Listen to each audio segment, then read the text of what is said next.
Hello, and welcome back to I'll Have What She's Having. Today, we are talking about conscious dating and conscious relationships. How do you find, create, and nurture a relationship that is completely aligned with who you are and what you want? My guest today is Gina Marie. She is a certified sex and intimacy coach specializing in embodied intimacy through a tantric lens, helping women and couples thrive in pleasure, sex, and relationships. With 15 years of experience in mental health and certifications as a VITA Method Coach, meditation teacher, trauma-informed yoga teacher, and energy and sound healer, she brings a wealth of knowledge to all of her practices and this conversation. Gina holds a Bachelor of Science in Kinesiology and a Master of Science from the University of Toronto, and she is passionate about creating transformative healing experiences that connect to the body's wisdom and open the heart. So Gina was several years ahead of me at the VITA Sex, Love, and Relationship Coaching program that we both took, and I instantly felt this kindred sisterhood connection when I met with her live in the retreat for the course in Costa Rica. She was one of the co-facilitators that year when I was a student. And so during this episode, we had so much fun. We laughed so much, and it's incredible because the mics actually had moments where they were just so overwhelmed with our joy that they couldn't quite fit it all in.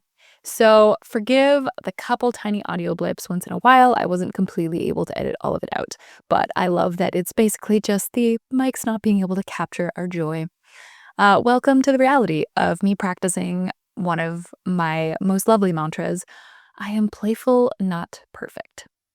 So here's an example of two sex coaches being playful, not at all perfect. Before we dive in, I've got a few quick announcements. First is that after a beautiful pre-sale, we actually only have 4 more tickets left to the Intimate Sacred Sexuality Women's Retreat on Bowen Island this September. Wild Women Rising. This year's theme is power, so apply now if you're ready to reclaim your personal power through your sexual energy. Come meet a beautiful group of other fierce femmes. Come home to yourself, to the woods, to the fire, to your freaking soul. It's going to be absolutely beautiful, and I cannot wait to share this experience. It's literally a spa weekend for your sexuality. If this is grabbing you, apply now. The link is in the show notes, and find out more at krishall.ca/wildwomenrisingbowen. Next announcement is for the women wanting to dive even deeper into reclaiming their sexuality. For the women who feel like it's a little dead down there. For the women who just want to feel sexy, alive, free, and empowered. The women who want to have sex again, who want something to shift, to change, for life to feel sparkly and wonderfully beautiful again. If this is you, sign up for a free clarity call with me. We'll get 1 hour of one-on-one time to chat about what's been holding you back and what it is that you want. It's an amazing way of getting clear on what's next for you and what you're looking for.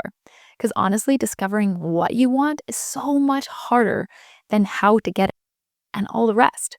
Once you know the what, the rest starts to fall into place. So schedule your free clarity call with me today and get clear on what it is that you want for your sex life or your relationship. Use the link in the show notes, and I'll see you soon. And now, on to this incredible podcast episode.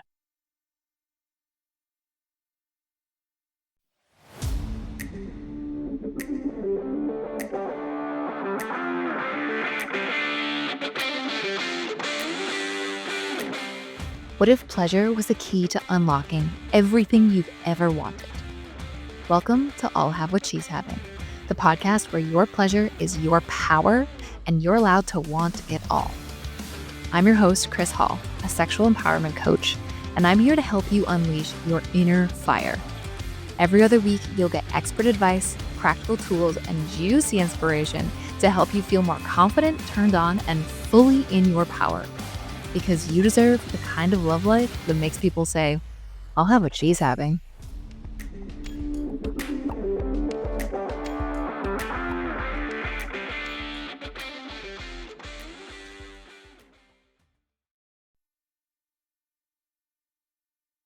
Welcome to this episode.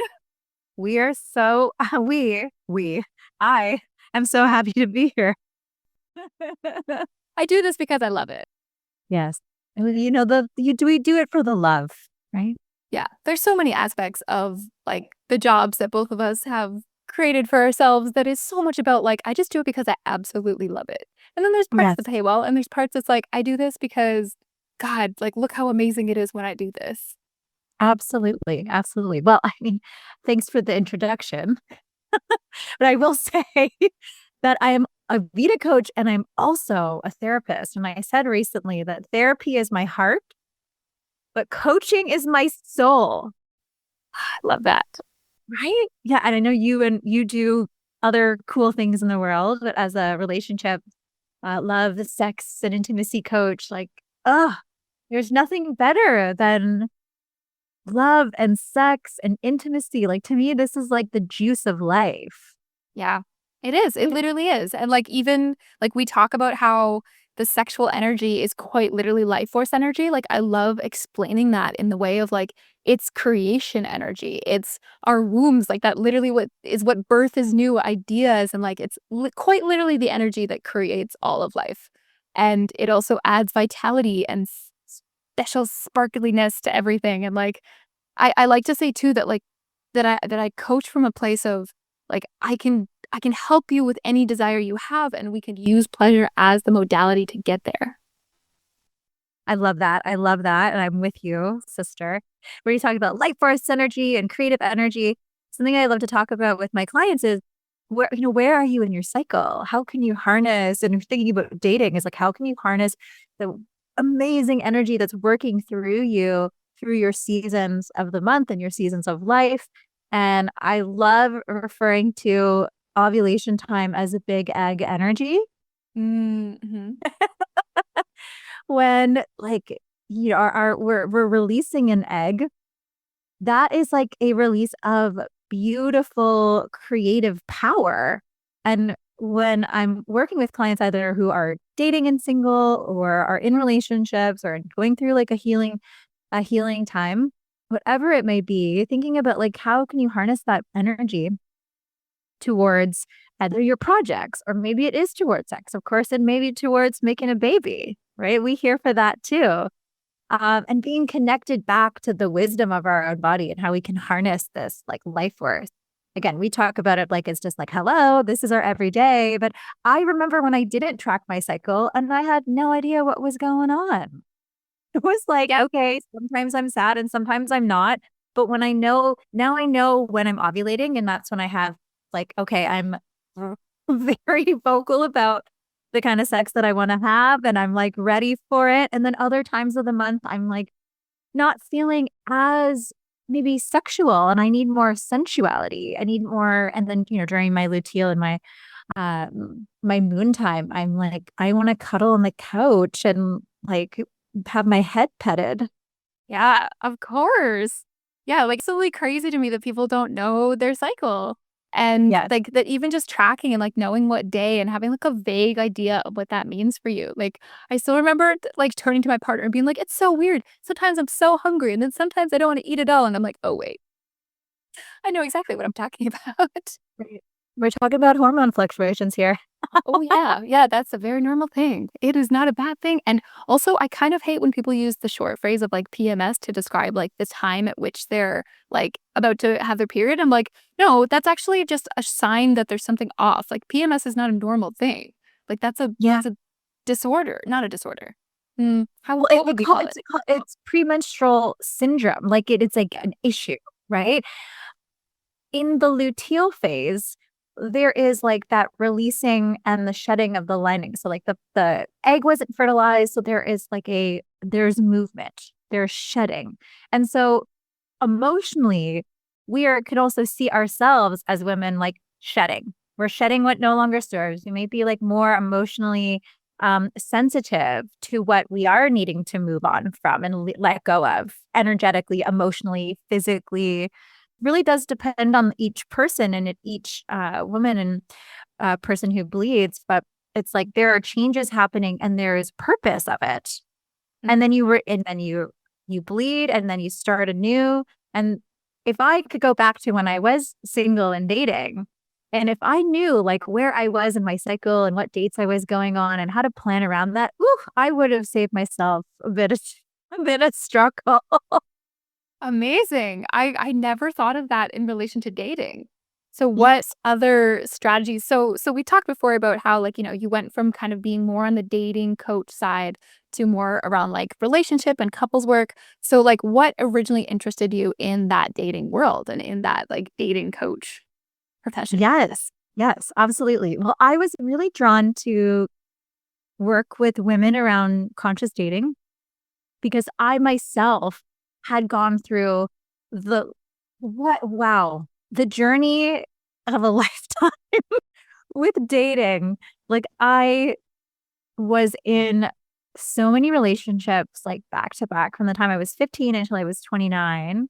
That last one when I was 29 was a real doozy. It was someone who was quite toxic and I would consider it an emotionally abusive relationship. And then I was like, girl, it is time for you to be single and to not just be like, I want to be single and do whatever I want, but to really hone in on like who I am before I get into a relationship. And it was that actually at a time that I got in a car accident and I had a spinal cord injury. I had to really put a lot of things on hold and sex was very difficult. I had to take a little bit of break from that too. So that self-love journey was profound and like the prominent focus of my life.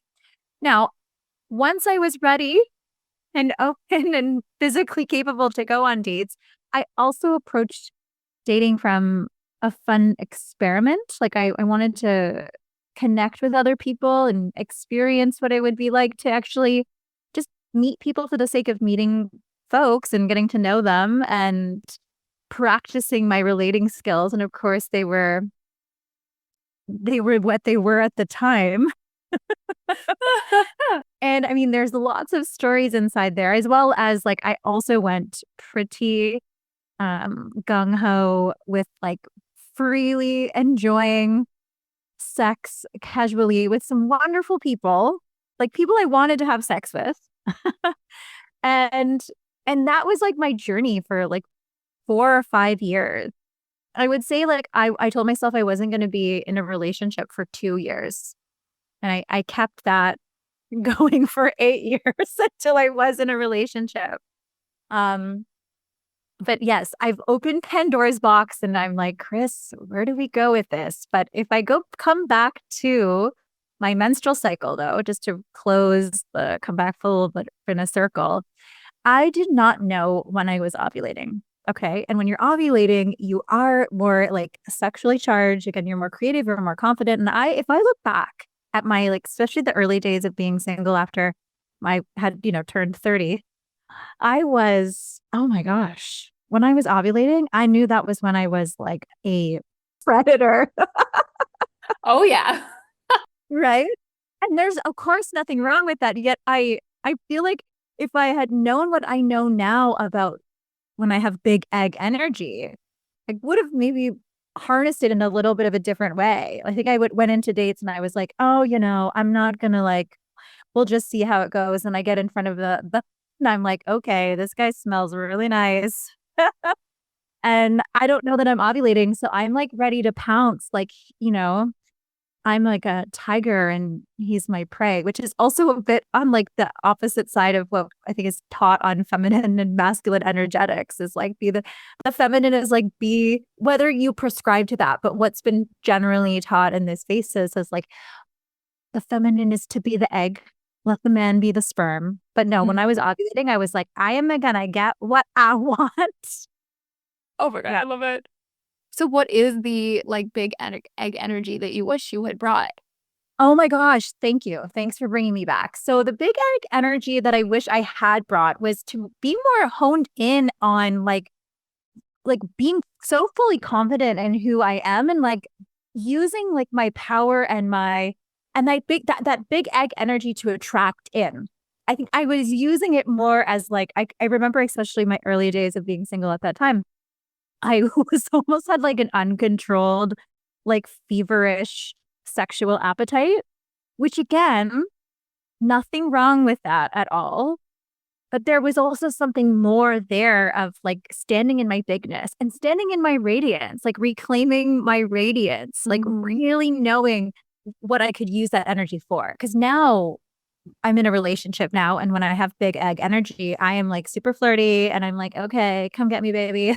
But I'm also very like different when I show up with my work, with my clients, with my content. Like I was ovulating when I did a Instagram live recently about a program that I have coming up called Erotic Upgrade. And I was on fire. And so I think if I remember at that time, I was kind of going on a lot of dates and just seeing it all as like an experiment, again, as like a cool way of getting to know people and getting to know myself. And I might have chosen my dates a little bit differently, or I might have been like, you know what, I'm ovulating this week. I'm holding out for like a really nice dinner, not just a park walk.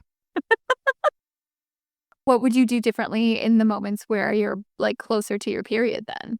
Like, what would you suggest people to do? Well, so that was, do you really want to know? I would take really good care of myself at that time, but I also think for anybody listening, that might be a time to connect into your own space, your moon cave, like really pour into your own self-care. Now, what I was just alluding to was like, do you really want to know what I did? When I was single and I had some of my favorite lovers, I would, that I trusted, invite them over to like snuggle. Yeah. Right? Like have that touch, have that like, oh my gosh, like Mhm. getting somebody to massage your ovaries when you are I love this entire beginning of this conversation. Any men listening are like, what?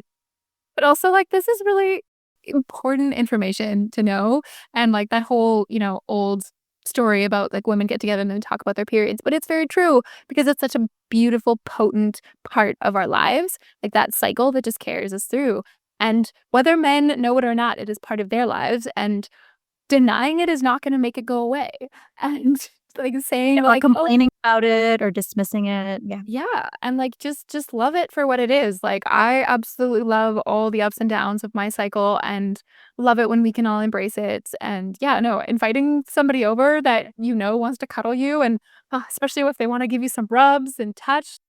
Yes, absolutely. And asking for what you need. Like if there's a person in your life that you've been seeing and dating, and maybe, you want them to feel like they've, useful in your life when you're in your period or luteal phase and you want to receive an act of service, that's a time to ask, and then you can really see who shows up. That was also something I learned in my journey of like kind of reclaiming my womanhood and my sexuality and my fierceness and my independence, because I was in relationships where I wasn't really asking for what I wanted. I was always really like, what do you need? Right. And I got to experience a lot of beautiful moments with people who were really wanting to care for me. And that was amazing.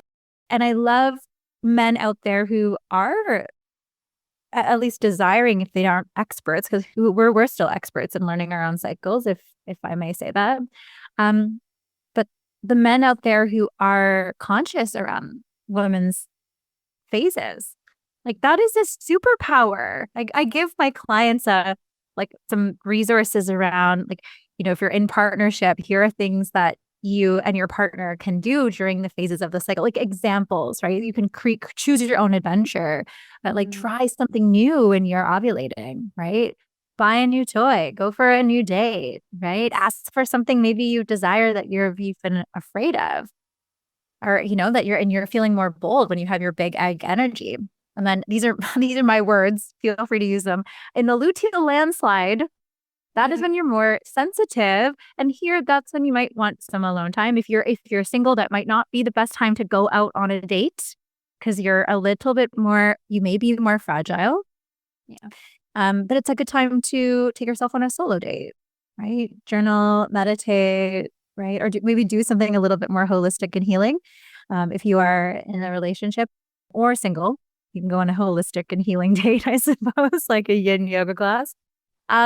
And then the moon time, right, is like that leaning into that closeness and and massages and rest. And then I call it follicular during the follicular phase, which is after the bleed, prior leading up to the ovulation, where like the energy is increasing and you're starting to feel more, fly, because you're in your follicular, also known as the follicular phase. And yeah, I think when where have we gone with this? But back to dating, like knowing where you are so you can plan accordingly. Yeah, totally. Yeah. I had my partner recently send me a text and he was like, "So, based on my math, you're probably either approaching or just got your period. How can I show up for you when I next see you? Like what do you need from me?" And I think it was probably the sexiest thing I'd ever received from a man. Yeah, like I was like, "Oh, and like, oh my God. Oh my God." Yeah, nipples are hard, pussy is wet. Wow, thank you so much. Yes, thank you. Thanks for coming back to this because I have to admit, dating and not being that in tune with my cycle, there was a miss there that would have been if I was really a lot more in tune. It would have been a great way for me to educate other people. I could have done even more good work, good public service during my single years to educate. Now, my current partner is pretty aware of where I am in my cycle, and I also let him know. And it's so, so sexy to be seen and held and accepted during those times. And I really also have to hand it to me. I'm almost 40, but it took me a while to really know. Now I can plan. Like I don't use an app. I don't know if you do, but I know they have apps where you can share the log, or you can have your partner uh have the app as well, and they can see where you are. I just use a good old Google Calendar because I'm old school, and I now can like expect on the day when I'm going to get my period. Mm, And I'm like, who is this queen? Like, it's like, it's amazing. It's like the best feeling in the world. yeah. And to be so cycled in that like you have yourself dialed. So I think that's part of this too, right? Is like going into dating, knowing yourself so well and like knowing what you need and knowing where you're at in your own body and in your cycle is one thing, but like knowing where your energy's at, knowing how you want to show up today. I feel like those are some elements, but like is there any other like large pieces of advice that you can give for people who are like, okay, I keep going on these same cycles of dating. Like, how can I kind of like get out of them? Mm. I feel like there's like a few questions in there. There's like one's about like tapping in and being attuned and then getting out of cycles. Well, one of the things that was popping up for me was, and this is something that you may be familiar with from both of us doing the VITA program, is also like leaning into self pleasure and to self love. And knowing your cycle is like the biggest self love hack. Like when you can love yourself through your cycle and then show up as your most like loving and accepting and compassionate self to your own self, you are so much more like held and resourced when you get out there in the dating world, because you never know who you're going to meet, right? Like even people who you might connect with on a dating app, or even when someone you meet once and you feel like there's like a deep connection, you can meet them in their context and it's like, interesting. So I think being so attuned to your energy and doing that energetic self-care based on your cycle, right? Like knowing that like your big egg energy, you're going to be more radiant and like like even like our skin and our beauty is different during the big egg energy. So I was talking about like, capitalizing on that, if I can use that word, but like harnessing it is maybe a better word, but also like maybe having a bit of a pleasure practice prior to going on a date so that you have like filled your own cup and like you're filling yourself up with your pleasure before you go out on a date, because that's also a real hack for self-confidence and self-love. And if I'm speaking on personal experience, I think like having done a pleasure practice before going on a date really saves me from maybe having sex with someone too soon. If I'm being real, like I know you're out there. I know women are out there Googling, when is it too soon to sleep with someone on the first date? no shame if you do. I've done it so many times. Well, also, like, you remember, you are your own best lover. You are your own best friend. You are your own best lover. You are your own masculine and feminine, like, inner union. And so having a regular pleasure practice and knowing how to attune to that before going on a date in line with your cycle is, again, super, super life hack. Like, get your vibrator out, get your jade egg out during OVO week, as my friend calls it. She calls it OVO week. And then also throughout the other cycles, like, or the other phases of your cycle, leaning into self pleasure and self love, loving yourself in your own love languages first, and then going on that date, right? Because that's also soothing for our nervous system, because going on dates can be a little bit nerve-wracking, right? Mhm. And you want to go in with that as much like wholeness and connection to your own essence as you can. And I have recommended that to my clients as well. Like, dating from that place of wholeness. I've got me. And does this guy or girl or them's, like, do they got me? I don't know, but I got me. Yeah. Oh, that sounds so juicy. And I have heard that before. Like the whole like make sure to be well fucked and then go out. And yeah, it also like takes away any pressure of like the date going a certain way. I feel like you can be like, I'm super satisfied with the way I've treated myself tonight. And so like I don't need you to treat me a certain way. And that self-confidence like really just like lets you walk in without any need to be seen or appreciated in a certain way, although like you get to like really see what the other person is truly giving you, I feel like, instead of like hungrily looking for certain things and trying to like grasp onto stuff. It's like, no, no, no, what are they actually showing me right now? Ah, yes, yes.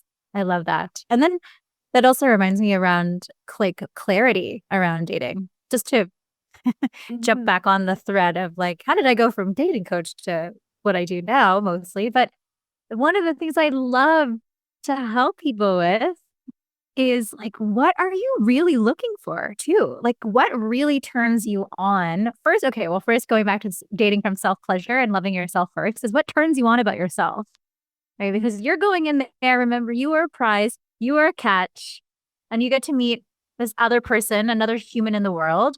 And yeah, maybe they see that, and maybe you see that in them, and maybe they're just a really cool person that you got to meet for one day.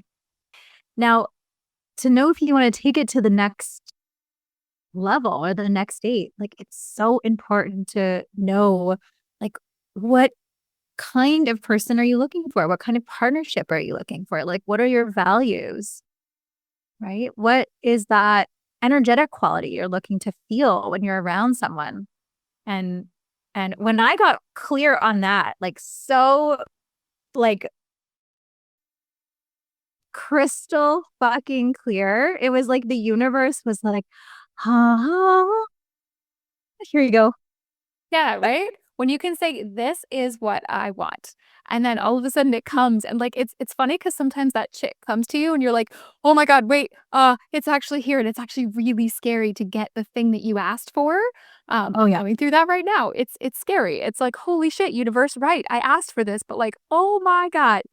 And, yeah, it's the same with a relationship too. I feel like there's also, like, you almost need to prepare yourself for that success, right? When you get that clarity. Like, just like you need to be able to handle rejection well, you also need to, like, be able to recognize and be able to gracefully accept success.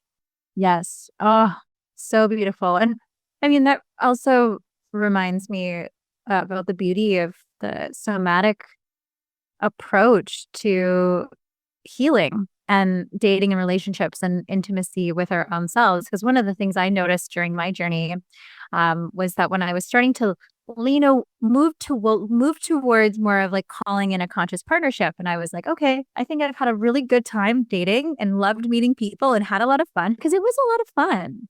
Like, if you're out Mhm. there dating, have fun. Have fun. Like, there's only you. There's a humongous world, right? Like, Layla says, I think Layla said this, and I say it all the time now. It's like, the world is big and life is long. Like, I know life is short, live it up, but like, if you haven't found your person yet, or if you've made it, maybe gone on a string of interesting dates, like there is still tomorrow. Like, and the world is huge. There's like billions and billions of people here. Like, that's exciting. Have fun.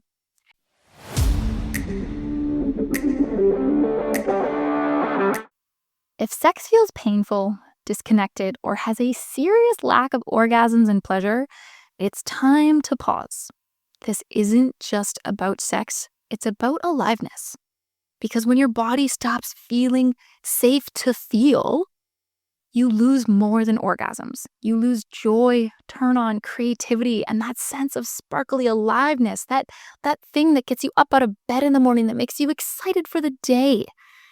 But that can change starting now. That's why I created a totally free 15-minute pleasure breathwork called the Pleasure Portal.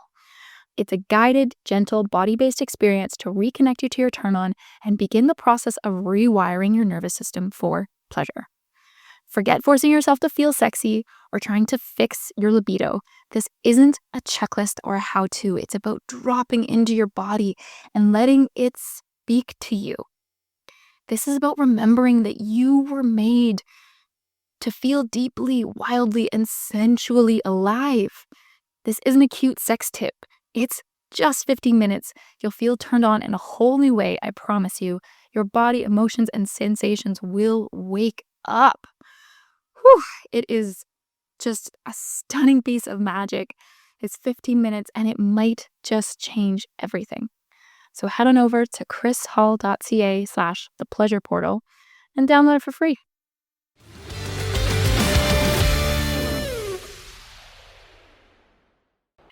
So I had a lot of fun, met a lot of people. And then when I was leaning towards calling in conscious partnership and I was doing this work somatically and really feeling into what I really wanted, and I would connect with my body and my body's messages, like the pains. I was like, so it became so clear that I was so afraid to be in love because I was afraid to get hurt.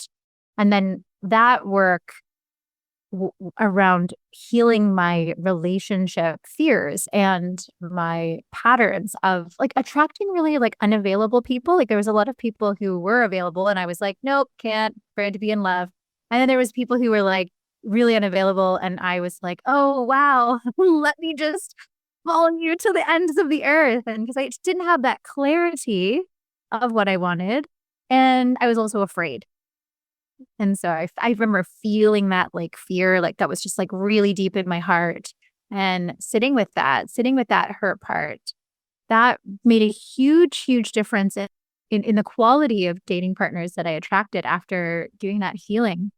Because I was, not only dating from a place of pleasure, because that was when I was going down the tantric path and leaning into my sensuality and creating a space and a home and a practice for myself that was really pouring into my sexual energy from a place of like, this is for me.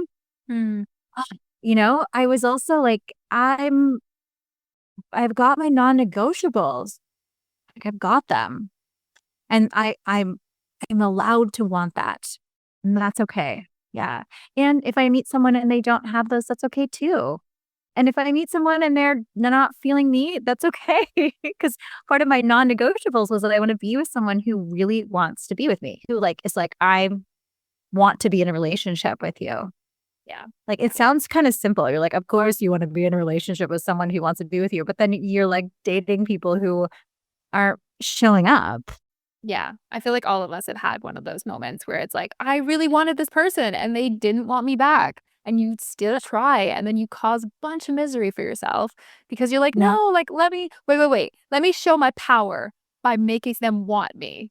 Like, right? I think we've all had that moment in our lives when, like, subconsciously on some level, we're like, if I make them love me, I will undo all the times that somebody else didn't show me love, including my parents or whatever else, right? Like, you could go to so many different layers, but like, Oh yeah, it's so real. And then also uncovering your well, I'll speak for myself, but when I was really able to see the patterns of how dating partners and previous relationships were mirroring my parental relationships, that was like eye-opening, because you're like, oh, you can never unknow that. Like when you're not conscious of it, they just keep on repeating and repeating. And then when you're conscious of it, they still repeat in some way. Like the partners that we have will bring up our wounding from, our parents, but also our siblings and our previous relationships. And that's okay. It's when you have a partner who's also willing to do that conscious work, to look at their own stuff and also own when they might trigger you, while also being so relentless and being clear of how you're being triggered and owning it, and owning the healing path of rewiring, reworking that, and learning to like kind of lessen the volume of it. Right. Like my partner, I love him so much, and we've totally triggered each other. And I found I was like, oh my God, when I realized he was actually before, well, I'm conscious of it now, but before I was like, what is going on? What is happening? Like, because I would keep on getting triggered by some things, and I won't go too deep into it, but like he was reminding me of like a conflict that I had with my brother that went into like a lot of competition and comparison, and like that's so not sexy. But it didn't feel like that was like a true, authentic expression of my highest essence. Like Queen Gina Marie was like competing with her partner. And when I realized that, and I got so clear and I expressed that to my partner, was like, it just went away. Like it really, like the intensity, the level of trigger and activation it really dissipated. And like, it feels good to be clear of that. But when you don't know what it is, you're just like, ugh. And then of course, having a partner who was really willing to hold space for that. And I remember when I shared that with him in a very like deep and profound way one time at a tent at a festival when we were high on psychedelics. This time we had done some LSD and we really, really went in. He was like, no, he's like, I'm so happy that you're telling me this, because now I understand. Like he wasn't, he didn't have to make it about him, and I just got to clear and really be seen. And yeah, it's beautiful. Yeah. Yeah. No, I totally, totally understand that. And yeah, it is like this endless, like, because in dating, you can discover these things of your patterns, but then, like part of the point of dating is to find a relationship. And so, like, you're also looking for the patterns in like almost little mini relationships that you can be like, oh, this is a pattern that I don't want to into. And this one is one that I don't want either. So yeah, it's fascinating to just continuously find them. And like, there's no way you're not going to trigger your partner. Absolutely. There's no fucking way. But you can, yeah, really investigating them and getting into it and not just letting it run your life is wildly powerful. Totally, totes. And I will say too, just to come back again to client stuff, because this is fun, our work, it's like the same way that I have like found that like some of the wounding inside of my heart and like the pains, and like again, like I had my mother and father wound were all things that I connected with somatically. And this work, it's been like such a joy supporting women in that same way of healing and connecting such to some of these patterns, and even emotional patterns that come up, like really releasing and reworking shame and guilt and people pleasing, because those patterns really come up in dating. When I actually remember, this is something I would say a lot on the early work. It's like, I'm not the coach that's going to give you like 10 tips for great dating, like in Cosmo, or like YM. Do we remember YM? No. Oh my God. Okay, good. I'm aging myself. But we'll actually sit with all of the stuff, like really help you like get clear on what it is that you want and your desires, and then all the patterns and beliefs and limitations and fears and emotions and stuff from our past, and our narrative around dating, our narrative around sex, our narrative around relationships that is really standing in the way of having the greatest love of your life. And that doesn't always look like pretty work. Like it isn't like, okay, this is what you're going to wear on your first date, and let me look at your dating profile, right? Like and if you do that work as a coach, that's so valuable. It just for me, I was like so uh, deeply moved by holding space for women, because my one-to-one coaching is for women right now. To really get to know themselves, really, and to heal those pieces that need tending to, so that you can go out there and and tell the universe what you want and ask for what you want from a dating partner and state your desires. Because that also the feminine. That's us, like the goddess consciousness is like, it's like we're here for it all. We're welcoming and receiving the goodness that is life. Yeah, absolutely. It was so well said. And like, I find that one of the hardest things for people to identify is what they actually want, right? Like, what are they doing this for? Right? Like when we actually stop to look at like, why do you do the job that you do? And why do you behave the way that you behave? And why are you seeking those friendships? And why are you seeking that person? And when you go like only a couple layers deep, you go, oh my God, I'm trying to satisfy this like childhood need of mine. And that's not actually, and then you like look at it for a second, you go, oh, that's not actually going to make me happy. And I'm not actually like, that's not actually what I want. And yeah, just I love that it's there's definitely time and place for that. There's a beautiful episode that I made a couple years ago now that's still kind of one of my favorites, with a woman who like she's not an official dating coach, but she loves breakups. And so she's like, congratulations on your breakup is the first thing I say to people because it means something better is coming along. And she has those like pieces of advice where she's like, oh my God, change his picture to a picture of poop. And like, it's a great idea. But yeah, I really love this, like, yeah, like you said, like more somatic approach of like, it's not a 10-step list. It's okay, get to know yourself, get to know what you want, and make sure you're not getting in your own way. Like, Yeah. make sure that there's no parts of you that are fighting against you. Yeah. And yes, I love that. And also I think like changing the photo to a picture of poop is absolutely hysterical. And I feel like I've done my own version of that with people I've broken up with. So, or change their name. Exactly. Sometimes you need a little bit of a mini revenge and it works. It works for you. Yeah. Or, just again, show up as you're great in your greatness and the best. I mean, I don't want to say the word revenge, but you know what I mean. I'm getting, if it's like that drama in a movie. It's like the best revenge is just being so fucking happy with yourself and moving forward. And like, yeah, congratulating yourself on the breakup. Obviously, once the sting is gone. Mm-hmm. But, back to the work that, you and I do is like really honing in on you. It's like, okay, that's the past. This is the present, right? Let's work together to create a new future. And the desire-based coaching is so much fun. Like I love like really helping people get clear on, yeah, what they want in a relationship, but also how do they want to feel? Like, how do you want to live your life? Right? Like, what is it that like you want to experience on all levels, like the physical level, the emotional, the mental, the spiritual, the energetic. Like let's turn the volume up on all of that goodness, right? It's time. Yeah. And so when you do like a conscious dating session, would you tend to like, is the desire that you're focusing on the desire of who they want to be in their dating life or like what they want in their eventual partnership? Both. Okay. Both. Yeah.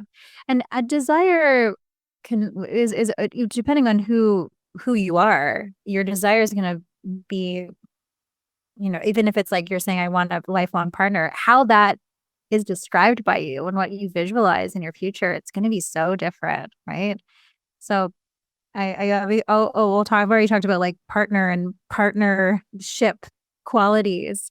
Like that's one aspect of desire, but also who do you want to be in this relationship? Like, how do you want to show up? How do you want, like, again, like kind of making friends with your higher self and be like, how does your highest essence show up in this relationship and start to see like not only the qualities of the partner and the partnership, but also the qualities that you want to exude when you're in this relationship. And even the relationship that I'm in right now, my partner, my soulmate, like we have like we've gone through, it's like we've had like 3 different relationships in the same partnership.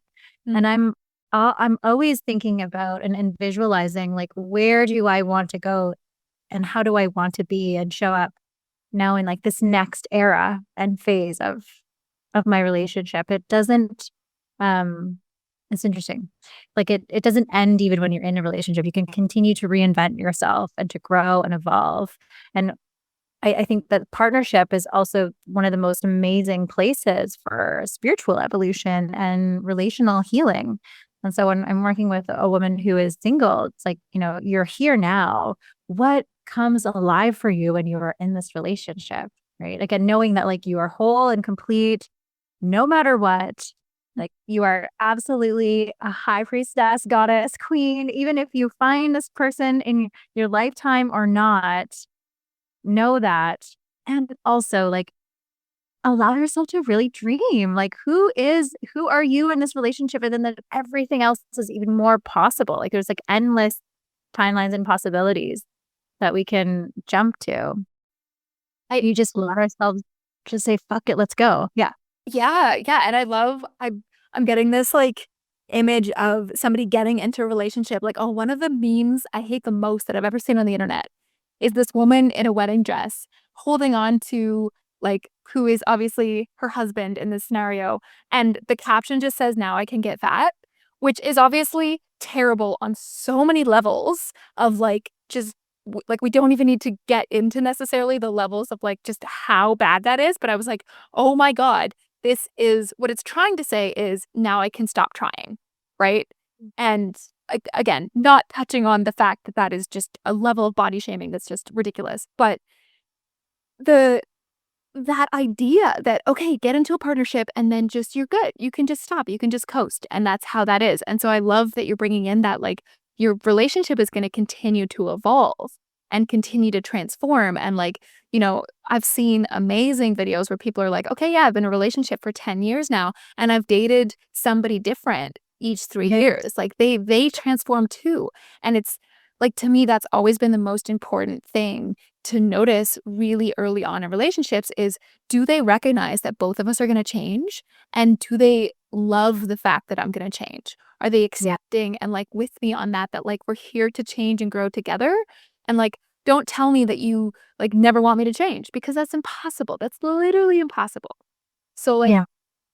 yeah, I'm curious how that's looked for you then. Like, how, because you mentioned that now you're loving coaching couples, and so, like, now you get to see how that, like, evolution goes with couples, so, like, yeah, what is your favorite part about coaching couples? Oh my gosh. I mean, I love everything about coaching couples. And we were chatting about this before we hopped on this podcast officially about what I love about coaching couples. And I'll expand on it, which is like, okay, Marina, one of our teachers in the VITA coaching program, said one time in a mentorship session that like coaching one person is like performing at a pub, but coaching couples is like your Beyonce at Coachella. And I took that as like such an invitation rather than like a challenge. Like, oh my God, I gotta be Beyonce. When I step into, I'll talk about like how I experience coaching as the coach and the space holder, and then I'll talk about what I love about witnessing couples. So, space holding with couples, I just land in this like deep balance of my masculine and feminine. I'm like, I am here for you both.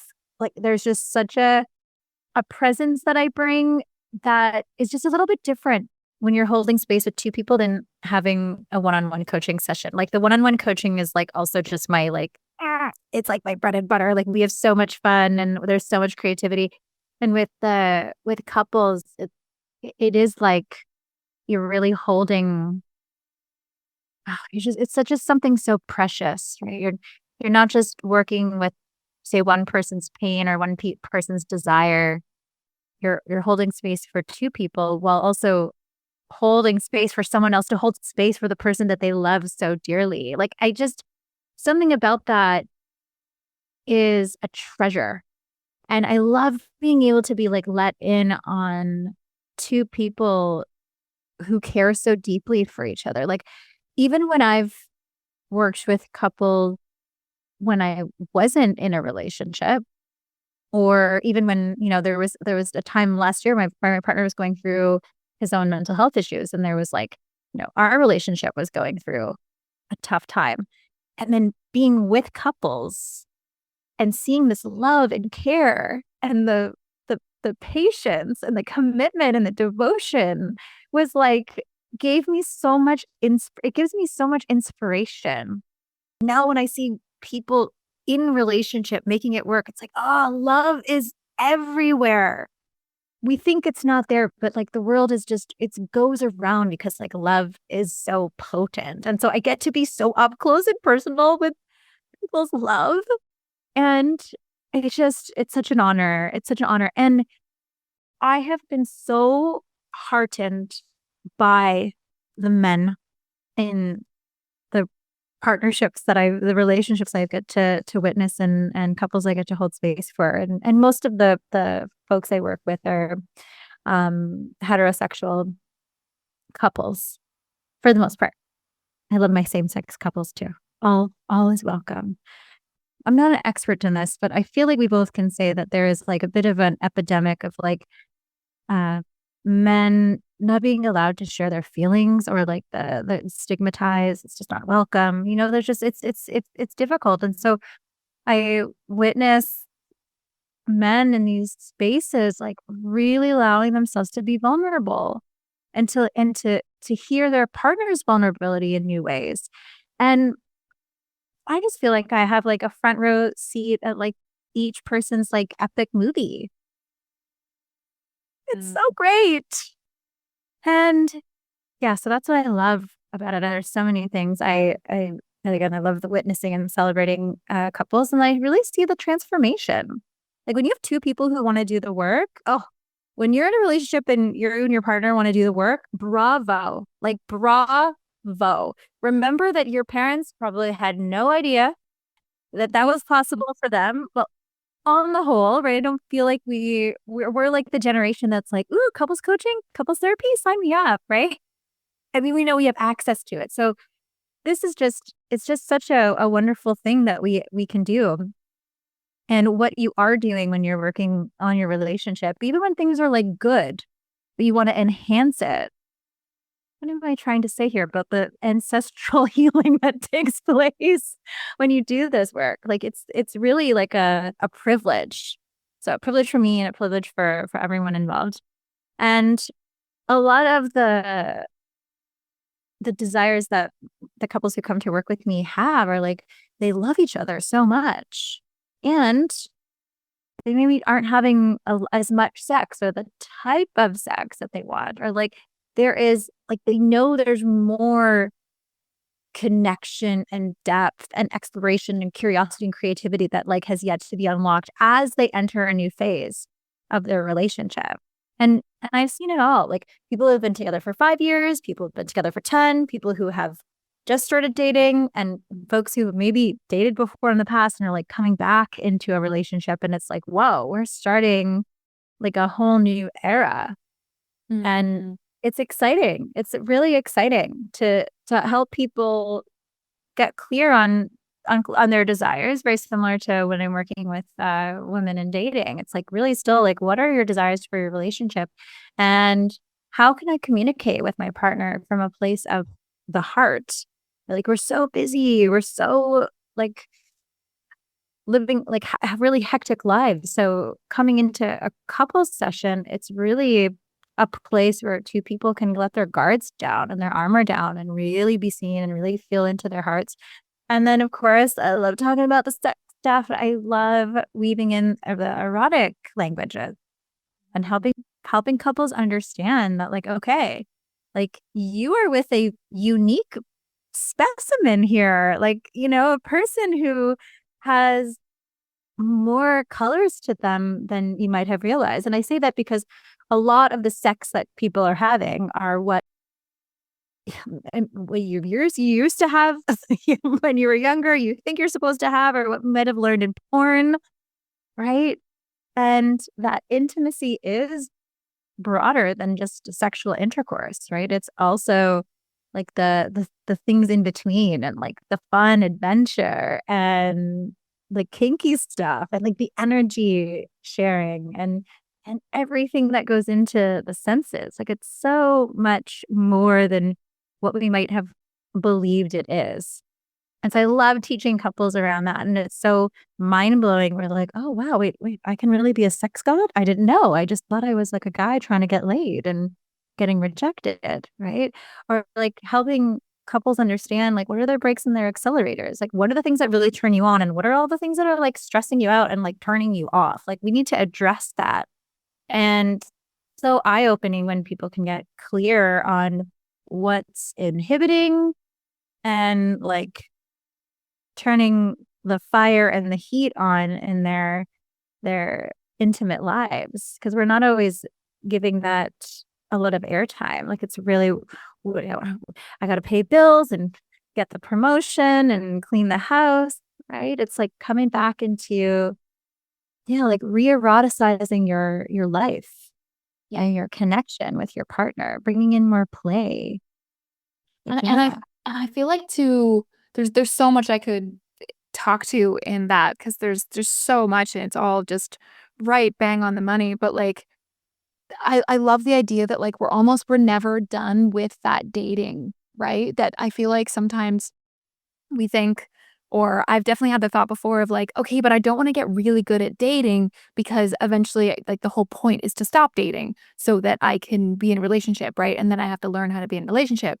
But like, you never stop dating, Yeah. because you now date like the same person, and then you're going to redate them when they become a new human and when they transform and when you transform. And so that idea that like that stops is so, like, it's just non-existent. Like, if you want to continuously create this beautiful relationship, and I mean, sometimes I love the word conscious for this and sometimes I don't, because, there's conscious is being thrown around and like, "Oh, yeah, conscious community now." And it's like, well, like, are you saying that other community isn't conscious? Because that's, like, kinda rude. Right, but, like, but conscious as in, like, you've thought about it, right? That's where I get it from, is, like, you've thought about it, just like when you're in a conscious coupling situation where, like, you just really write down the terms of agreement of why you're together and what you wanna accomplish together and who you wanna be as a couple and how you wanna allow the other person to show up. And, yeah, I guess I don't know why I'm just, like, having this aha moment right now, which, like, it's obvious, but it's like, right, learning how to date is never gonna go out of style, because you're gonna, bring your partner on dates, you're gonna bring yourself on dates, you're going to redate as a couple as Yeah. you progress through it. And so, yeah, it's like this lifelong skill that you can just it's a way of just meeting someone where they're at. I love it. Bingo. Did you know that when you get in a relationship, you can continue to be a conscious dating queen? It's like you're also bringing consciousness to all of your shit that you're bringing into the relationship, whilst evolving into more consciousness of your desires and your curiosities, and you evolving as a human, and which means you get to go on endless dates for however long you decide to be in the relationship. And I love that you said that, Kris, because it's like that's the practices that I share and invite my clients into, is like, okay, you're going on a sex date, or you're going on like you're having a day set up for quality time, and it looks very unique for each couple, because each person has their own love language and their erotic blueprint and their needs, and like the agreements, and like the couple bubble that you want to create is different for each pair. And then inside of that, you get to create adventures with each other, create experiences, and to be able to meet each other in those new places. And it's fun. It's like, oh, right? That was simple. We're going on it. Not simple, but it's actually simple. Simple, but no less profound. I said that to a client recently. It's like to just lean into the pleasure of being together. Right? Yeah. And that, like, yeah, the second you stop dating is when you stop, inviting in that spice, inviting in that liveliness. Like, if you stop dating, you are just gonna stay still. Yeah. Yeah, even within a partnership. Yeah, you can Netflix and chill for a long time. I mean, I still love it, but I love going on excursions and dates and new experiences. And my partner and I, we've also been receiving couples coaching, and it's been amazing. And we have gone through some, really deep challenges where we've had to really face like, okay, like, Are we going to stay together? Is this what we both want? And of course, here we are, we still doing it. And having space held for us has been so valuable because you've got to create these new agreements and these new visions of like how we want a relationship to be. And for me, the challenge for me is like having to honor the past and some of the things that were uncomfortable and pleasant and triggering that like have happened, and acknowledging my hurt inner child that was like, here I am again. Right? Like loving her, honoring her, but also seeing the bigger picture and seeing that, yeah, like you can continue dating, you can continue exploring each other.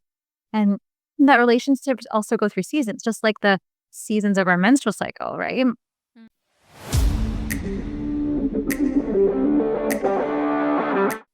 Is your self-pleasure practice, your masturbation, quickly getting off with a vibrator, or is it a full body spiritual experience of healing and joy?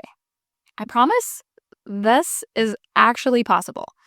That's why I'm obsessed with Wands, a gorgeous women-owned Canadian brand that makes ethically sourced crystal pleasure tools. Think yoni eggs, G-spot wands, and toys that actually help you feel more alive, connected to your body, and more orgasmic than ever before. And yes, I do have a discount code just for you, Kris10, for 10% off at checkout. Vibrators are great, but they often stimulate externally and way too fast, bypassing the slow, internal, emotional unwinding that deeper pleasure requires.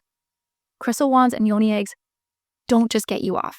They get you into your body and can actually facilitate deeper healing. There is so much healing to be had in sexual practices, and one of the safest and easiest ways is to do that when you're doing your pleasure alone. Your body is capable of so much pleasure, and if you feel a little, that's cool if it's all you want, but I just want you to know that there is more. When you go slow, touch intentionally, feel what arises, trust the process, your body surrenders. How many of us have just wanted to feel surrendered in sex? That's where the real pleasure is. You start having deeper orgasms. You cry after release because something long held finally let go. You look forward to self-pleasure because it's not just about climax, it's about coming home to your body. So head on over to wands.com, that's wands with 2 A's, and use code KRIS10 at checkout to grab 10% off your first order. Your sacred pleasure practice is calling.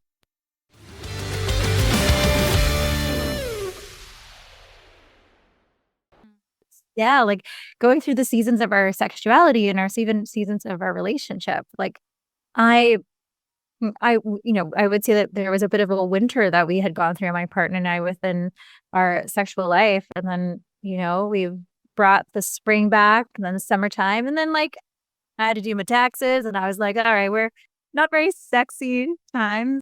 I mean, so like the seasons are absolutely real for me because, yeah, like I think I mentioned this before that like and it kind of just happened that way that my current partner, we did our like conscious coupling session where we like, went to a cabin and we, had a couple days. It was just us. And like I had like invited us both to write down a whole bunch of stuff about like what we wanted and what our goals for a relationship and what our goals for, like, we even went to like, okay, here's all the stuff that I kind of want in my life for both of us, like individually, to see if that really truly matched, right? Like if something on that list like did not match one another, like that's a really big indication that we shouldn't go down this path. And so like setting that up, it actually ended up being on the fall equinox. And so we just like every season, quite literally with the seasons, because we have such 4 distinct seasons where we live, it really helped being like, oh yeah, we're gonna go into winter like physically around us, and that might also bring us more inwards. Like what activities are we gonna enjoy together? What goals might we have together? And like how are we gonna exist differently here? But then yeah, also leaving space for like during winter, we had a relationship winter as well, where like stuff was a little bit hard, stuff was a little bit dormant, stuff was, and there was some really tricky times together and just, yeah, knowing that if you stick that out, like, you won't always be in that season, that other things will happen and that there's, like, techniques to get out of that, especially just talking about it and, like, knowing that you have that check-in schedule to be like, "Okay, well, let's actually talk about it. It's not a scary time to bring it up." Like, we don't have to worry about the other person being like, "Don't bring this up at dinner." It's like, "No, no, no. This is the time we talk about this." I love that. I love the seasonal check-ins. A little bit easier than the weekly check-ins. We have our so mostly weekly, sometimes biweekly couples coaching, and that has been like a great check-in. And then we'll have our sacred union days that we have, and we'll go out and do something fun together. And the communication is like it's constant. That I think that's also part of conscious relationships. Is like it doesn't mean you're talking about everything at all times, but you are being open and being integrous with your words and your emotions and your feelings as they are true for you. And I say that because like my unconscious relationship was like not clear and integrous with what I really wanted. I was always kind of hiding a little bit of what I truly felt. And these check-ins are like great, it's like little mini retreats where you get to really get clear on what you want and clear of maybe things that need to be cleared. I said clear a few times there. And then like the maintenance check-ins, like those things that you do on like the daily or the weekly can be a little bit more casual and light and informal because you've set aside that time to like deeply connect with your relationship vision, which is amazing. I might need to take that on. Definitely. A seasonal like couples day retreat that you do for you and your beloved. Even a weekend. Usually we take the entire weekend and we're like, there might be something else happening that weekend, but we'll be like, that's when we like get to spend this time together and do something. It usually involves psychedelics and some like really amazing sex as well. Because, right, like once you've like broken each other open and like even just to reflect and celebrate the last 3 months together, right? Like, how often do we regularly do that where we sit down and intentionally go, okay, I thought about the last 3 months and these are the things that were amazing with you. These are the things that were really hard. Let's clear those out of our minds. And like, this is what I want to do with you moving forward, right? And just using the simple like celebrations, clearing desires. So simple. Yeah, so effective and, like, bringing out questions that you always wanted to bring out, but, like, didn't because it can be really tough to, like, sit down and be like, "Okay, can I have a really intense conversation about you with you about, like, what you like, do you want children?" If you create those agreements, right, where it's like, "Okay, the purpose is to know each other better." And, like, we set up agreements, we write them down, we speak them out loud beforehand, we create a space where it's okay to say anything, right? It's okay to say, you know what? I've been thinking about this thing that we said wasn't part of our relationship agreements. Like, I've been thinking about having sex with this person and it's really been on my mind a lot. And like sometimes that's what it needs to clear it. And sometimes it's like if you can talk about everything and anything with your partner, oh my God, you can go anywhere. Oh, I love it. Beautiful. So good. Ooh. What is one of your like favorite practices that you use with your partner to, in like a conscious partnership? Oh, there's so many. I mean, I love celebrations, clearings, and desires. I also like love spheres and desires as well. Like it's really speaking from that. For me, it's even more simple. It's just stating I desire. Like without getting into the story, the back thing. It's like I desire this. Period. And wait for the response. Because that's the invitation. And then you get to just see how, I get to see how he responds, right? And it's so much more clear than beating around the bush, right? Yeah. Like, I mean, I just want to get, again, so simple yet profound. It's also really stating exactly how I feel. I feel this. I feel sad. I feel excited. I feel sexy. I feel unsexy. And like just stating the feeling and being okay with that. Because that's also like, and I teach this to my clients, again, simple, but like really challenging sometimes is just to actually state what you really feel. Like really, if you think about it, like, for those of you listening, it's like how often do you just state your feelings to your partner or even to yourself, right? This is also with that, moon cycle hack is like really in each of the cycles. Like, how do you feel and what do I need? Mm. And so, like, that's a really simple yet effective tool of like attuning to your needs and desires and stating them and letting that be invitational. And honestly, the good old, like, just reflective, compassionate listening, like really listening to another person. What I'm hearing you say is this. Did I get that right? And I teach this to clients as well. And even though, like, they might be practicing or they believe they're practicing conscious communication, it's like, are you really hearing what the other person is saying? And Mm. as someone who is, I feel like, very skilled in facilitating this for others, like I still have to be like, wait, pause. Where am I speaking or listening just to respond? Or am I listening to really get what my beloved is truly saying? And like that is like that wonderful skill that you get to hone inside of a relationship too, because like it matters. Like it really, really matters. Oh, and I remembered what I was gonna say. Um, nope, nope, it went away again. No, no. Oh, right. Okay. Talking about dating and prioritizing your the check-ins and also prioritizing your relationship and like continuing to date. So many people get so caught up in the shit and or the other busyness of life. But when you really think about it, like that is the most important relationship that you have outside of the one that you have with yourself is your partner. And if you have kids, of course, I know lots of people really see like their kids as their number one and they are number one, but also like you made them with your partner. If you're still in a relationship with them and you want to have a long term partnership with this human that you've created a family with, like it is of the greatest importance to prioritize the health of your relationship. And I think sometimes we forget this. It's like, now I get married, now I can get fat. It's like, now I got married, now I can stop working on myself. I'm like, no, no, no, no.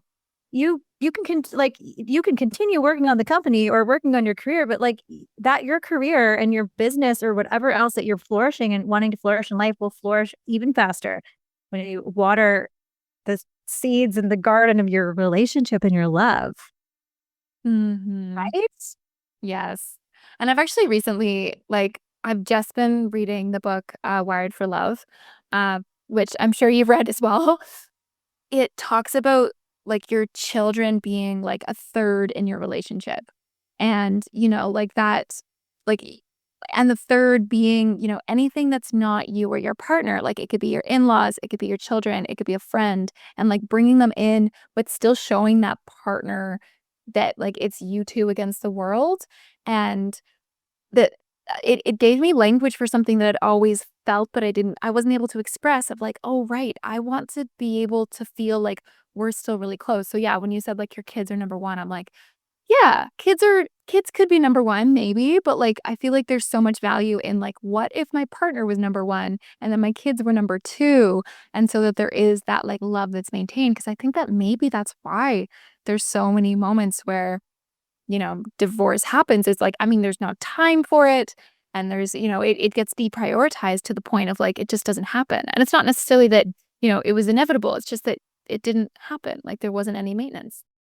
Yeah, yeah. The maintenance is so important. Yeah. I mean, I think, your partner can be number one and then your kids can be also number one, but in their own category. Yeah, I like that better. Yeah, yeah. I know. I was like, I mean, whatever works, but that felt good to me. But I agree with you in Stan Tuckin's book around like the relationship really does need to be priority. And I want to say that even if in your relationship and through the life's ups and downs, say like sex waxes and wanes and it changes and it comes back and it goes, like know that that's okay. Like this is also part of the relationship journey. It's like don't make yourself wrong or that there's something bad happening when like you also still have to deal with life. Like you have to address the things that are going on. Is just remember that like you can always start dating again. You can always come back to the the core relationship and and give it some love and attention and water and allow yourself to move through the seasons, right? Like I think it's been one of the things I've shared a lot with clients one-on-one and with couples when maybe like sex hasn't really been on the table for a while. Because that's a big focus of my work now is sexuality and intimacy and eroticism inside of a relationship and with your own self, is that like it's okay that that goes through a season too. Like that they're just and it's all good, right? It's like we don't need any more shame or like we're doing something bad. We're all humans living a life. And just like how you can move through the seasons of the cycle and move seasons through your relationship, seasons of your sexuality are also essential. And if you've been in a long winter, that might have been like a real healing stage for you and your partner, or you and your own self and your body. And there are ways, and that's the fun part of my job too, is like helping people move into spring. Yeah. Yeah. It's such a beautiful it's almost like a last sentiment, and I feel like we have gone, like, we've gone so deep into so many places, touched on so many things, and so as we kind of come closer to wrapping up here, is there any last thought you wanna share? Ah, I will say for those of you out there dating, remember that you are the greatest love of your life. And I don't care how cliche that sounds. You are the greatest love of your life. And when you're in your relationship, remember you are also the greatest love of your life. And your partner is also the great love of your life. But like always remember that like you pouring into yourself is like the best thing that we can do for your relationship as well. Right? Bringing your that love to your inner child and reclaiming your radiance as a human, as a soul, as a creator, a creatrix in this life. Like that's what really makes you so magnetic and radiant as a potential dating partner for someone else and for the world and for your partner. Yeah. Learning to really love yourself. Again, I don't care how cliche it is, it's true. Yeah, the cliches are there for a reason. Yeah, I know. I shouldn't even bother qualifying with that, but like I'm like, you are the greatest love of your life. And like really when I even for me, when I really embodied that, I'm like, you know who's got me? I got me. Yeah. Like, fuck yes. That's the best. It's such a great feeling, because the opposite of that is feeling like you're like I described this on like a group call recently. There, times where if you feel like you're like a baby bird that doesn't have any feathers yet and fell out of the nest, and you're like, what the hell am I doing? Like, right? Yeah. And then when you just learn to get your wings and you understand you and you tune to yourself and all of the parts of you, loving every single part of you, even the parts that are hard to like or hard to love, but to embrace all of that. It really makes you unstoppable. And going for imperfection. It's okay. Just try, state your desires, do the communication practices, have the maintenance specs, like just enjoy life. And it'll be imperfect, but it'll be absolutely epic no matter what. Yes. Fuck yes. Well, thank you so much for sharing all of your wisdom and all of your passion. I really love the way you speak about your coaching practices and working with your clients. You're just so lit up, and I can tell that I really love that, that therapy was your heart's calling and that, coaching is your soul.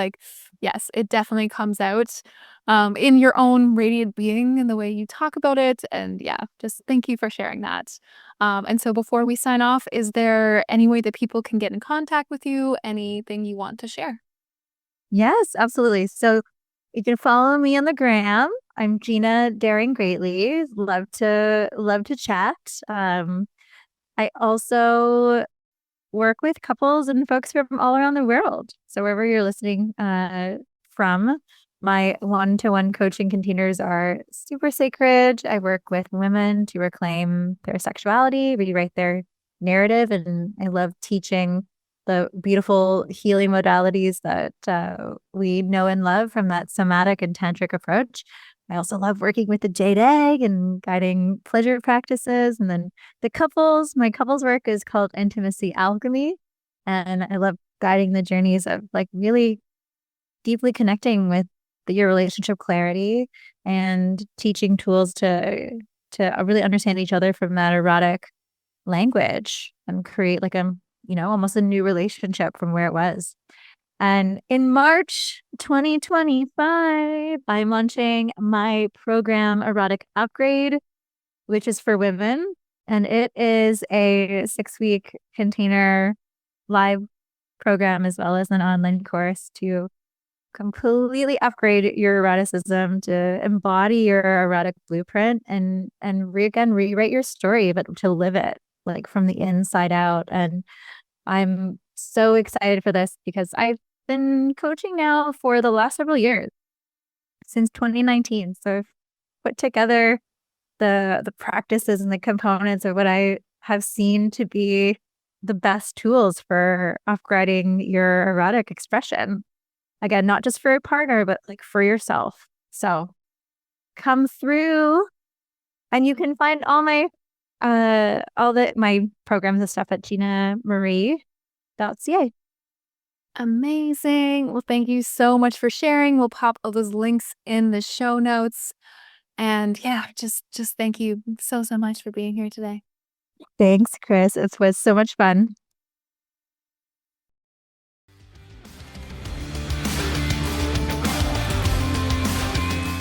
Thanks for tuning in to I'll Have What She's Having. If you love this episode, do not keep it to yourself. Share it with a friend, leave a review, or shout it from the rooftops, preferably mid-orgasm. If you want to go deeper, join me at krishall.ca for group programs, private coaching, and more pleasure-packed resources. And remember, your pleasure is your power. So go out there and flirt with life itself.